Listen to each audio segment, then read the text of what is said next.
I the a-hole for leaving my fiance after he asked me if he could sleep with a woman one last time? This might be long. I don't know. I'm feeling a lot. So me, 31 male, gay, and my fiance, 32 male, bi, have been together for 9 years, engaged for 1. We're meant to get married in 2 months. My time with him has been perfect with literally 0 complaints. Honestly, I didn't think I'd find someone who got me the way he does. Then the world remembered it hates me and decided to F my crap up since I had it too good for too long. Last week, my fiance sat me down and told me he wanted to discuss something with me and to keep an open mind. Sure. He said since we're getting married, he wanted to know if I would be okay with him having one night where he could sleep with a woman. My heart broke instantly. My dreams and hopes and plans vanished in an instant, and the marriage I was eager to begin was dead. At the very beginning of our relationship, when he asked to be exclusive, I told him there will never be anyone else in our life. Just us. No one's coming into our bedroom. There will be no cuck fantasies, no Eiffel Towers, nothing. I made it clear, if he ever asked me for anything of the sort, the relationship was over immediately. There will be no conversation about it. He agreed. He said monogamy was the only thing for him and he doesn't want anyone else. Before I keep going, I want to explain why I am the way I am. I won't give a lot of details, actually almost none, but I'll give enough to understand, hopefully. Between the ages of 8 and 14, I was SA'd by really my only friend at the time. When I was 8, he was 15. Only other kids on the street. My mother was a drug addict and cheated on my father constantly, so she didn't notice anything. My dad was never home because his wife was awful to be around and a kid who stayed in his room alone all the time, so he wouldn't have seen anything to be concerned about anyway. I tried to tell my mother once, but I couldn't even say it before I was yelled at and told to get out of her room, and I never tried to bring it up again. Fast forward to me being a not stupid child, I put pieces together and found out why my dad was never there to help me, why my mom didn't care enough to question why the horny teen was taking me outside for hours, and when I got home, I just wanted to be alone in my room, where I put all of my childhood issues on cheating. As a result of my fun, little, quirky younger years, I am borderline. I have anxiety and panic attacks whenever I hear people screaming and depression, blah, blah, blah. I have problems. You don't have to apologize or feel bad for that. That sounds horrible. Yeah. After being with my fiance for about 1.5 years, I talked to him about my past and why I feel the way I do about things, and he was very understanding, very comforting. Despite it being my story, I had to wipe his tears away a few times. I know he cares for me, I know he loves me and wants to spend our forever together. Back to the present day. I'm in a hotel room alone. Everyone I've told this to has said I'm crazy and stupid and need therapy. They don't understand how I can throw it all away over my partner being honest and open with me about something. He didn't actually cheat, he just wants to, LOL. He has said he won't do it. He needs me more than any feeling a woman can give him. I am his everything. He's called me twice since I started typing this and messaged me really sweet things, so I'm at a point where I don't know what I'm doing. I look at the future and I see him. My entire adult life, I've had the mentality of, if they want to cheat, they will. So he's asking me now, and if I say no, he will eventually do it anyway, but won't tell me next time. That's where my decision to leave comes from. He will grow to resent me for denying him the things he wants. I don't want to be that person 30 years from now after finding out my husband has had 50 affairs during our marriage with a bunch of women. When I am with someone, I'm with them. I don't look at other people. I don't entertain advances anyone makes towards me. I don't flirt with anyone else. I'm devoted in every way. People are making me feel crazy for wanting the same energy given back to me. I can't wrap my head around him wanting to kiss someone else, to be an inch away from them and smile and then start effing. I don't want to think about it, but then it's all I'm thinking about. It's been almost 8 days since I left, and it's my only thought. I'm losing my mind in a crappy hotel room, thinking about the guy I love effing some random woman who doesn't exist. I'm lost. I don't know what to do. I do want to say how amazing he is. He buys me flowers every Friday. He stands up for me when no one else does. He looks for me in every room. He makes me feel like I matter. He makes my greatest days bright and clear, and the smile I used to fake isn't fake anymore. He's never judged me for the things I do. He's never made me feel bad for having days off. He just makes me feel loved. My birthday last month, and he made me a book filled with pictures of us taken over the years, with the last page being blank, so we can add our wedding picture eventually. Above each picture was what he was thinking when he took it, and below is how he was feeling at the time. Oh, That's nice. really sweet. Part of being me is I need constant reassurance that he does love me, so I ask him those things a lot. It means everything to me, and it's my favorite thing I own. I'm just trying to say he really is great despite this one thing. He said he'll do anything for me to come back. We can push the wedding back and we can work on us, or we can call it off completely and just be together. He will never bring it up again, and he's deeply sorry he ever wanted to do it, and I believe him. Time changes people, though. I just want an unbiased opinion from someone whose life will not change whatsoever by my decision. They tend to be more truthful. I love him, and when I look at pictures of him, I hear wedding bells, and I see the house he wants to buy with me and the 2 kids he wants to adopt at some point. I don't want the rehearsed, when trust is gone, it doesn't come back, or, you know the answer, leave. I do trust him. I don't trust the things I'm telling myself over and over about what may happen in the future. He's never given me a reason not to trust him, but I don't know. Sorry I rambled. I'm all over the place mentally. I've deleted a good 7 paragraphs, so this was worse. I really did try to make this readable. If any information is needed, just ask. There are no updates. Okay. I will say I am on the side of talk to him and probably forgive him and move on, because Yeah. even though you said, so here's the thing. I don't like caveats in relationships that are never ever try to talk to me about this one thing or I won't forgive you about it, because if there's one thing that should happen in a relationship, it's open communication. And while that sure. is definitely a major issue for you, and I think he needs to respect that, the fact that he approached the way he did with what I think is a stupid ask, Yeah. like that part I will say, his like, oh, I just want to be with a woman one more time before we're married. That's stupid. That's like, as a pansexual man who has been with people all over, I am with Madam Vax. We're staying together forever. We're not married, folks. I've seen it on the Wikipedia. I've made that clear, I thought. But we are committed to each other, staying together. And there was no part of me with her just like, oh, but please just let me suck one more wiener before. It's like, that was a dumb ask. Yeah, 100%. We're a very funny pair of people to read this story. I'm a polyamorous man, and I think it was a dumb ask. Yeah. It was if you agreed to monogamy, just stick it out. You did it. You're in it. Like, have the conversation where you're like, I am having some struggles about like thinking of not being, with a woman or someone else again. And I think part of him asking that probably came from just people get scared before a wedding. Yes. So folks, try and give other people a little leeway, because they're also they're allowed to make mistakes. It happens. And this guy made, I think, the most gentle of mistakes possible, because other people you would have just walked in on him banging a woman and he would have been like, I just needed it one more time. I'm sorry. I'm an addict. If the other stories we've read are any indication, yes, apparently that's just normal. And so I think the way he went about it, it was a stupid ask, but I can understand someone being like, oh my gosh, I'm really committing myself to someone. That's such a huge step. It makes me nervous. He's got his own things going on. Yeah. And so I would say if this person feels that strongly about him and trusts him, that I wouldn't hesitate to just go back, but communicate about it. Yeah, absolutely. I think couples therapy could probably help with this a little bit. And when this story started, I was a little my opinion changed as the story went on.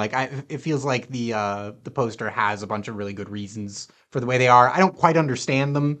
That wasn't really clear what the connection was, but I don't need to know the connection in detail. It's good enough. Yeah, I get it. They've been through some crap. Everyone's goes through their stuff, and it makes them who they are, and I get it. But I was initially like, well, that's ridiculous. You should absolutely stay with that person. I get being nervous about it for them, but I think that the solution is something like therapy or time. Yeah. Not breaking up in this case. No, I think no matter what this poster has gone through, for the most part, I think there are certain mistakes that you can say oh, if you do this, then it's over. 100%. I think the mistake of someone asking about something in good faith and being like, this is just something that I've been thinking about and I wanted to talk to you and everything. I haven't done anything. For someone to come to you with communication and for that to be a hard out, I feel like you will never be happy. I feel like you will really struggle to find any relationship where that might not happen. If you need to be able to Yeah. make mistakes in a relationship and work on them together. That's an if that's where important part of a relationship. Yeah, if that's where you stay, you won't be happy. Yeah. Like you'll be happy someday. Don't worry. Yeah. Except you. Close. Shit. Sorry, I looked into the future. It's not the cards. Maybe this next story will let us know. He cheated just to make me leave. So I posted to an Am I the A-hole subreddit about my marriage issues about a month or so ago. Since then, things have imploded. The whole story is this. Back when we were dating, my at-the-time boyfriend cheated on me. Someone from his friend group approached me and told me about it, and I didn't believe her and called her a liar. We weren't close, and I didn't like her very much. Even so, I told him about it, and he brushed it off. About a week later, he confessed that it was the truth, and he hadn't planned on ever telling me, but he hated lying to me. He didn't have contact with the girl anymore, and he promised it would never ever happen again. I ended up forgiving him, though the friend of his that I had accused of lying to me proceeded to make my life hell trying to break us up, so he cut her out of his life, and a few years later we got married. During lockdown, I found out from his youngest siblings that the girl who had told me about his affair was in fact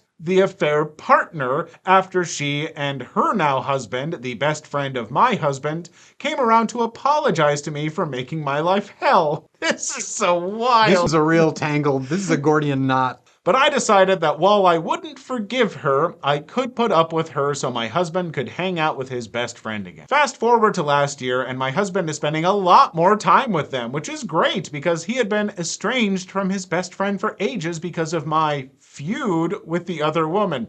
Don't know why you're putting quotes around it. You seem to have made it a feud, which is your prerogative. Yeah.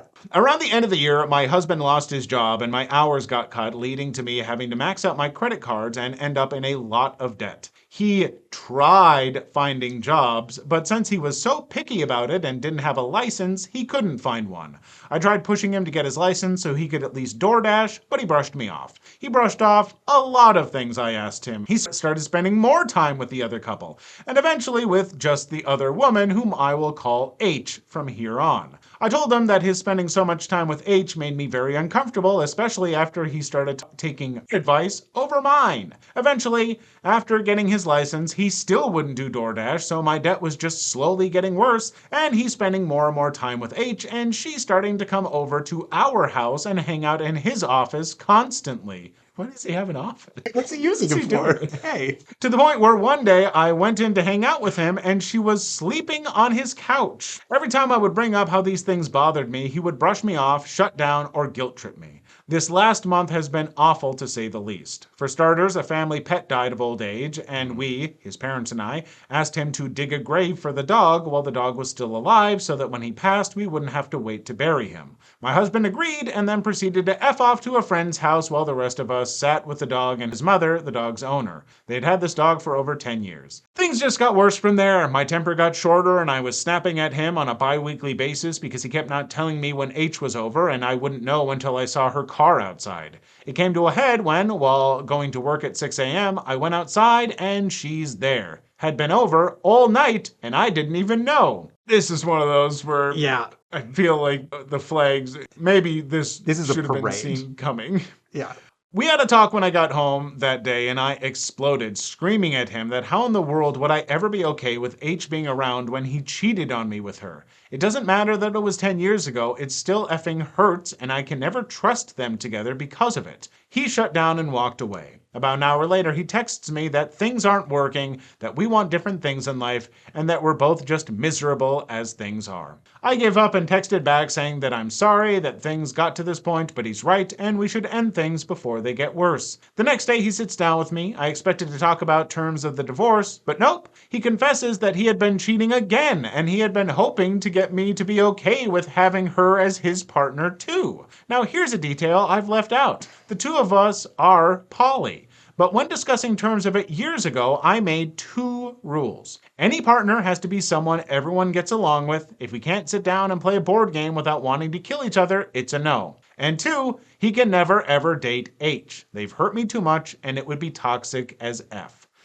Now, his best friend wants nothing to do with him. His family is peed that he disrespected me and the best friend like that, and I don't know or care what's up with H. I did the stupid thing and did some snooping. Turns out that he took the coward's way out. Their physical relationship had been going on for 3 months, and they intended to leave me and H's husband to be together, knowing I wouldn't stand for him being with H. He did it on purpose to make me leave. I was upset about it all before when I thought it was something that just happened because they're both sex-addicted a-holes, but now I've never felt more betrayed in my life. Edit. So I think I made some things unclear. Firstly, my STBX does have a job now and is amicably helping me deal with my debt. I don't want to get lawyers involved if I don't have to. He's not been intentionally malicious, but instead stubborn and selfish to the point of breaking past many of my boundaries. Unintentional malice is still malice though, but I'm trying to keep things fairly civil. Neither of us had a driver's license until this past year for me and early this year for him. We both work super nearby and just walked everywhere. He and I were already poly, and I have a partner aside from him. My rules of poly were partners all have to get along directly, be at least friends, and he could never be his partner. He broke that rule, and now I'm intent on getting out in about 6 months. My other partner, myself, and 2 friends are going to start saving to rent a good house in a different state. He and my partner did get along well, and my partner did try to help me fix my relationship with my STBX, and did their best to stay out of our problems so they wouldn't become a homewrecker. STBX and I have been together since we were very young and got married when we were barely adults. Why no one stopped us? I don't really know at this point. I do have some updates. H's husband is for sure opening the relationship on the condition both H and my STBX get therapy. My STBX hasn't decided if he's going to do it though. He's going to stay with another friend for a little bit and go no contact with everyone for that time, but I don't know how much I believe him. I think that's all the misconceptions and updates for now. Thank you all for being kind. Wow. So in summary, OP's SO, sorry, STBX, is effing H. Wow. It's too many letters. There's a lot of acronyms. That, I mean, for all the drama, it's a solved issue. Yeah, I mean, Yeah, break up. Great idea. Absolutely break up. And yeah, for those of you, like, I'm not personally poly, but I've known many a poly people. And having rules and boundaries is very important. Yeah. If you discuss them and someone breaks the rule or boundary, then it's just like in a monogamous relationship when that happens. Yeah. Often the relationship is over. And I'll be honest, STBX, I don't take him as being poly. I take him as being indecisive. Yeah. And kind of selfish. Like, I don't think that he actually wants to be polyamorous. I think he wants what he doesn't have a lot of the time, or doesn't know what he wants some of the time, and needs to friggin' work on that. Yeah. I didn't get a clear understanding of why the OP believes that STB was doing the cheating specifically to get them to break up. I didn't get the impression he said it explicitly, and it seems like a weird assumption. And also he told her that they should break up, so that seems like something he had taken care of. Yeah, when he actually just like, hey, it's not working, we should break up. Like, okay, like then it's not cheating. Like if he was cheating to get you to break up, you would have walked into his office and she wouldn't have been sleeping on his couch. I mean, I got the impression the cheating started earlier than that. Yeah. Which is bad. I don't mean to be controversial, but like it doesn't seem like he needed the cheating to break up. It seems like the breaking up was the breaking up. A bad relationship. It does sound like a bad relationship, but just communicate with each other, folks. Just talk. Just communicate. Like, you can avoid so many things. Do you feel like cheating? Do you feel like you're going to cheat? Talk to your partner. And like, you don't have to say, I'm thinking about cheating, but you could say, I'm kind of struggling with some stuff. Yeah. And I was hoping that we could work on things. Wow. Look at that. Right. It's so much simpler than people make it a lot of the time. Yeah, I'll tell you this, and this is an actual thing that Madam Fax and I do. We just do relationship check-ins. Oh, that's periodically, whenever. Like, we'll just be sitting down, and one of us will go, hey, relationship check-in. How are you doing with things? Do you have is there anything that has been on your mind or that you're concerned with? We'll just go through that. And some of the times, it'll be like, yeah, I've been struggling a little bit with some of this lately, and I've just noticed it makes me feel kind of whatever, and we just talk the things out. And do you know how much that we have problems or struggle or fight or anything? Very little, because we just talk. I'm glad to hear that. I'm glad that your It's relationship wonderful. is so healthy. Yeah, that's lovely. It is by and far the healthiest relationship. Not by and far. I've had a number of, actually, most of my relationships have been pretty healthy for the most part, but it is that much healthier than the rest For with all sure. that stuff. But Yeah. some of that stuff comes with age. Give yourself some slack. You'll figure it We're out, all going to be okay, mostly. except for you.